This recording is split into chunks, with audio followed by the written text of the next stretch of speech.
Hello Internet, my name's Evitel and welcome to the weekly reset, Taliesin and Evitel's Wondrous Wisdomshow, bringing you all of the latest WoW news and knowledge because... Evitel, please can I borrow some gold? What? Some gold. Please can I borrow some in-game gold? Oh, I don't know. Look, I said I wasn't going to give you any more gold after I gave you a WoW token so that you could name change your torrent to Bull Cosby. Yeah, I know, but I need it for something really, really important this time, I promise.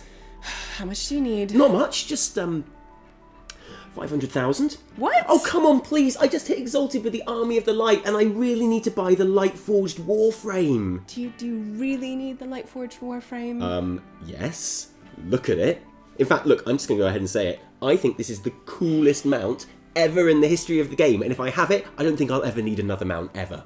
Okay, fine. Knowledge is power. Did you get it? Yes, I got it. Is it good? Yeah, it's okay. I mean, yeah, it's really cool. I mean, obviously it looks better when it flies, and I can't fly on Argus, so it looks really cool. Thanks. Cool. Hello, Internet. Evitel, can I borrow some gold? What for? I've just hit Exalted with the Argusian Reach, and I really want to buy this Ruin Strider. Look, it is so cool. How much is that? It is only 50,000. That's not so bad, I guess. Exactly. And there's 6 of them, so I need, like, just a million gold, that's all. Let's get on with the show. There is much to be done. Our top story today involves patches and updates, because recently, patch 7.3.2 downloaded onto the launcher, which means it could drop any time from right now. It's currently like Schrodinger's patch. It simultaneously exists and doesn't exist until Blizzard decide to press that big red button right next to the release new store mount button and the it's all gone to shit, get Metzen back ASAP button to launch the thing onto us, the public. And it could be any time, but it's probably going to be next reset because 7.3.2 is the definition of a minor patch. It's mostly behind the scenes stuff. The most noticeable difference to the average player are the tweaks to the tier 21 armor sets, which you can't get yet anyway. Some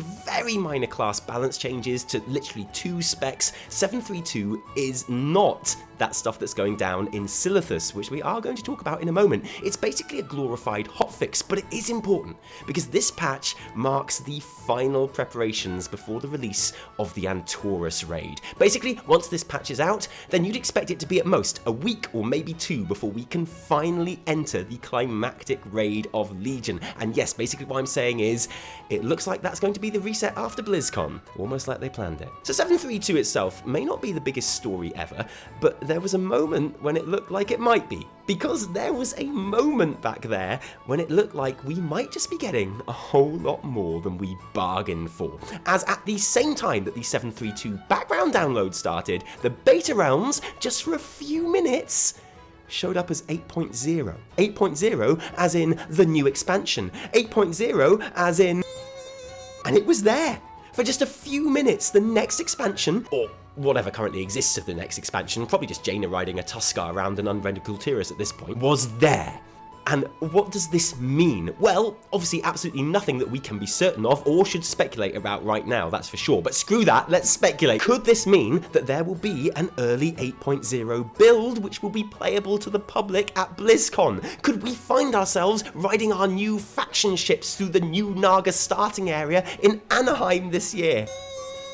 Well, it's not impossible. But what's funny is how quickly it was then changed on the realms. Not to 7.3, not to 7.3.2, but to 7.2.5, which is basically the equivalent of someone walking in on you watching porn on your laptop and you closing the laptop so quickly that you break the screen. Now, there are World of Warcraft demo booths at BlizzCon for sure, but if there is any new content for us to play there at all, then it's probably going to be either snippets from the new raid or a go at whatever is going down in Silithus afterwards. And be warned, Internet, because I'm about to take this spoiler away from here and talk about this. So if you don't want to know about what happens after Antorus, then seriously, don't be a dick, skip to the timestamp shown on screen and linked in the description now. Good, so it seems likely to me that the WoW booths at BlizzCon are going to give us a chance to wander around the new, totally fucked up Silithus, because this is what happens at the end of the raid, meaning that this is the Antorus equivalent of Argus appearing in the sky when you killed Kil'jaeden. We know from sound files, and now from an unemployed merchandise copywriter, that at the very end of the Burning Throne, Sargeras is imprisoned with the rest of the Titans in the pantheon, while Illidan keeps watch for the rest of eternity. But before that happens, He plunges his sword deep into Silithus and creates this. And Silithus will appear like this to anyone who has completed the Antorus raid, and then eventually to everyone, whether they've completed the raid or not. Just like Argus in the sky. And here's what we know about it so far. This is not just a hole in the ground. Recent data mining by MrGame's Master Reviews has revealed that there is currently an invisible asset in that hole, namely Sargeras' massive sword. And look, I did honestly try to find ways of saying all this stuff without it sounding like the script to a low-budget adult movie. I really did, but it's actually genuinely impossible to do, so I'm sorry about that. I tried. I promise. That's right, we will all soon be able to see Sargeras' huge weapon protruding from the gaping wound in Silithus from whence he thrust it, sorry. But whatever, it's going to look really cool. This is a weapon, after all, capable of slicing other planets in half. The only question is this going to be a change just to look at, or is there going to be new gameplay happening around there too? In our latest video, I said that I expected there to be a mini-raid around the new Silithus eventually, and I stand by that. But initially, I think it will just be an aesthetic change, and then once it's available to the whole player base, a short scenario or series of missions. And perhaps it will be those missions or scenario that we get a chance to get our hands on at BlizzCon. Whatever happens, if you're worried about your Lore Master achievement that you were definitely going to complete this month, fret not. We also know that you can talk to Chromie and change the area back to how it was before Sargeras inserted his enormous unsheathed blade, sorry. So it won't affect anyone wanting to complete the low-level quests there. Phew. Welcome back, spoiler haters, you are now safe. More info we've learned this week regarding the Antorus raid has to do with the trinkets that will be dropped by various bosses in the instance, and the new legendary trinket, Amathul's Vision. Hey, are you ready to talk about something important that Blizzard has said may well change between now and the release? Me too! A number of interesting points about these things, which, in true Blizzard style, sound more complicated than they actually are. Firstly, Blizzard has said that Amathul's Vision will be able to be equipped as a third legendary. 3 legendaries, boys. Now, this does not mean that you'll be able to equip 3 legendaries as standard. The third legendary can only be Amathul's Vision, as I understand it. And to stop people who have that legendary being much higher eye level than everyone else, just because they've got 3 equipped when everyone else has only 2, the other trinkets that drop in Antorus can all be upgraded to eye level 1000 as well to match. And these trinkets all have standard procs, just like any raid trinket. But if 5 procs happen from 5 different trinkets at the same time in your raid, and it only applies to raids, then your entire raid group will gain the Empowered by the Pantheon buff, which will trigger a secondary effect on both the new trinkets and Amathul's Vision. Basically, you remember the legendary rings from WoD? It's like that, but an RNG version, because of course it is. And obviously, the more of these trinkets that you have in the raid, the more likely you are to have 5 different ones that proc at the same time and trigger everyone else's secondary effects. Understand? Good, because in addition to that, Amathul's Vision itself acts as a wildcard proc towards the 5 you need.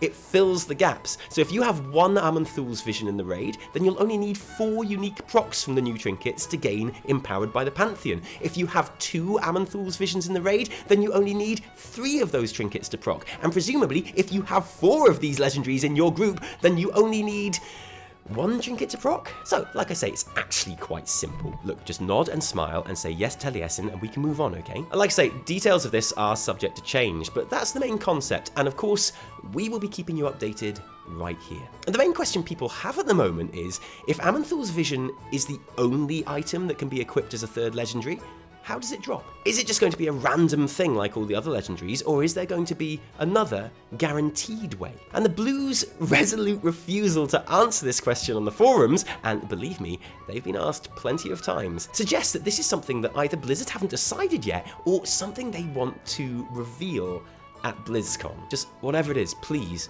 don't let it take too long, okay? Every minute that Ian spends on stage talking about Antorus trinkets is 1 less minute he talks about the new expansion. Seriously, every proc or drop that he clarifies on this shit is 1 less picture of playable Naga we get, 1 less zone screenshot, 1 less promise that 8.0 PvP is going to be totally fixed. And I mean, the trinkets are great and everything, Ian, but seriously, faction ships or GTFO, right? Everyone's favourite world boss, Withered Ja'im, is still up next reset for all your Titan-forged unstable Arcano Crystal needs. And that's why I loved Withered Ja'im, because it adds an extra bonus layer to your round of post-reset disappointment. You can get a Titan-forged hat with useless stats from your weekly chest, before not getting a legendary from your Tomb of Sargeras pug, not getting a mount from your Paragon Reputation chest, and then to top things off, not getting an Arcano Crystal from a boss that, if I'm 100% honest, I still have no idea what is happening in that fight or what the mechanics are. It's perfect! But at least the weekly Greater Invasion Point boss this week was the forest one with her excellent haste-giving trees. More haste equals more fun. Trees are good. And mount news! Hallow's End is back again until November the 1st, which means nothing but even more disappointment and misery for everyone trying to get the reins of the Headless Horseman. If that's you, then worry not, my little pumpkin, because I have a treat for you. This year, the drop chance of the Horseman mount has been significantly increased, so this will be your year. I just know it! Trick! Yeah, that's not true. It's a total lie. The drop rate is exactly the same as it's always been, and you're never gonna get the mount. Sorry.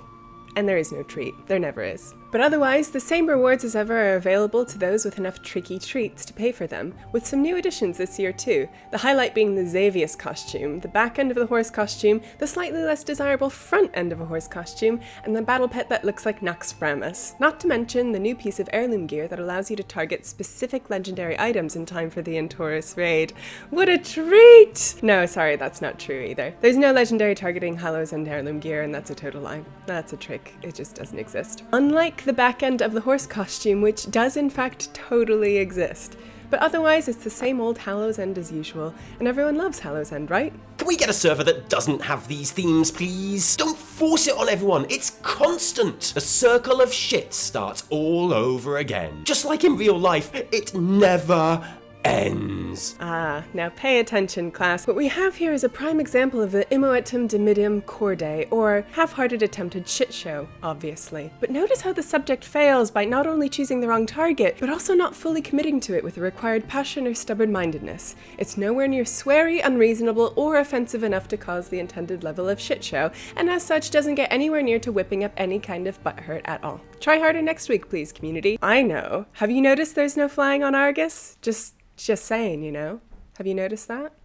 So, you looking forward to Hallow's End? I am, I guess. Yes. I'm not really big on, like, holidays in-game, Yeah. like the kind of established ones, like the Christmas one. It's not Christmas. Wintervale. Yes. Wintervale It's Christmas, and but not Christmas. Hallow's End, and well, I guess Hallow's End is one of my favourite ones. Yeah. I don't know, we don't really do Halloween in this country so much as you guys do. This is where we differ. Yeah. This is where we, And I get how, like, you know, before I met you, Halloween was all about, you know, you dress as a witch or a goblin or something like that, and you dress as anything. Yeah. You don't care. Any old thing. Yeah, man. you're just like Superman. You're As long gonna be as Superman, it's like, diva. I was Alf one year for That's pretty Halloween awesome. when I was like 6. Yeah. My brother put me in that costume. Although when I was 6, Alf was terrifying. Yeah, In fairness, like, that is perfectly I scary was enough. terrifying. Yeah. I was small and terrifying. God, in my yeah. hairy rubber suit. One thing I do like about Halloween, still got that, I think, haven't you? Best thing about Hallow's End in game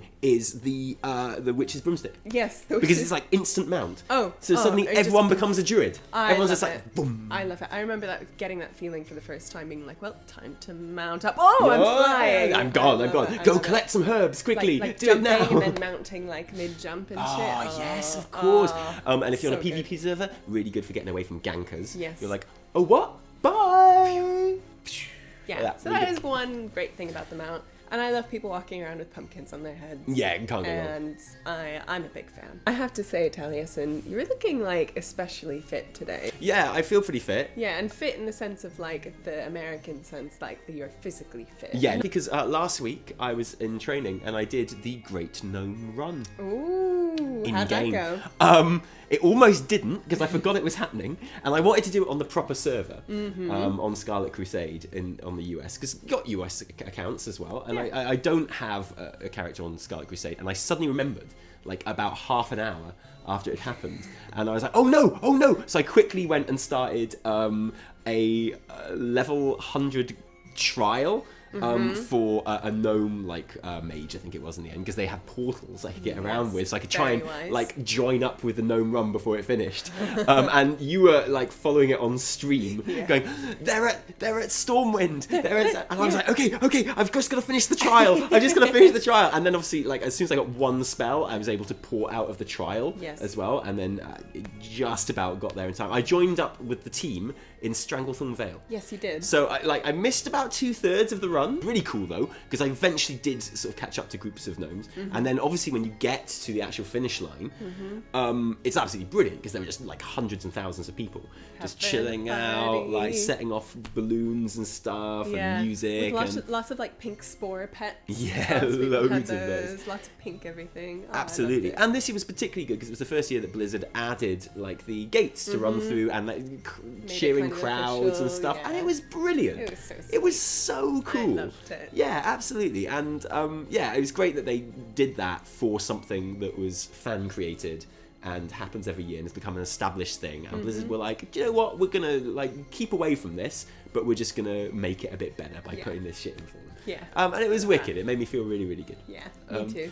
Speaking of feeling good, thank you to everyone who has bought our t-shirts on our Spreadshirt store. Our t-shirts, mugs, hoodies. Really, really awesome that people have been buying that stuff. Great. And I'm looking forward to seeing people wearing them at BlizzCon. If we see anyone, if we we're see going to be one so person wearing happy. Taliesin and Evitel merch, And obviously that one person will be Ian. But Well, after that, anyone else. he'll be wearing full body. If you did want a t-shirt for BlizzCon, it is almost certainly too late to get your order from Spreadshirt now in time for BlizzCon. But don't let that stop you getting a t-shirt, mate. Yeah. Especially as we now have a new design, which is going live when we launch this video. Yeah. Designed by Sicky Evitel herself. Thank you. Evitel the Thank Sick. you. That's how everyone knows you in-game because you're so sick, mate. You mean Evitel the Sick, bro. And it was by special request by a number of people.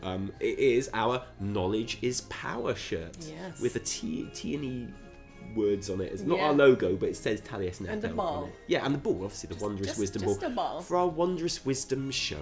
Yes. So if you can get that design obviously on any colour t-shirt or hoodie, and we'll probably put it on a mug as well.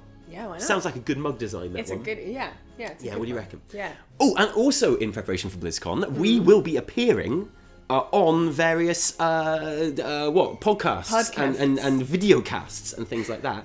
So we are going to be on before BlizzCon Final Boss TV with Bay, and it won't just be us. There'll be another extra special guest on there as well, who we're not going to say just in case it doesn't happen. But if it does happen, mate, it's the pairing we've been waiting for. And also, we are going to be on Realm Maintenance with Ro. We'll be recording that on Tuesday, and we will tweet out when both of those things are out. And I can't wait to be on Realm Maintenance. Oh, it'll be so good. Partly because, unlike Final Boss, it's not filmed, then we can look like however we want. Exactly, but you will get to hear these sultry voices. Oh yeah, we can do it in our onesies, all BlizzCon, can't wait. I'm always sucking cock when I'm ill, apparently. It just makes me feel bad, I can't help it. Thank you for joining us today. If you did enjoy the episode, don't thank us. Thank our patrons who give their actual real life money to make it happen. Thank you very much, guys. It's all on you. If you didn't enjoy it, downvote the shit out of it. Remember, my name is Joseph Anderson. No, my name is Taliesin. And I'm Evitel. And from both of us, until next time, cheerio.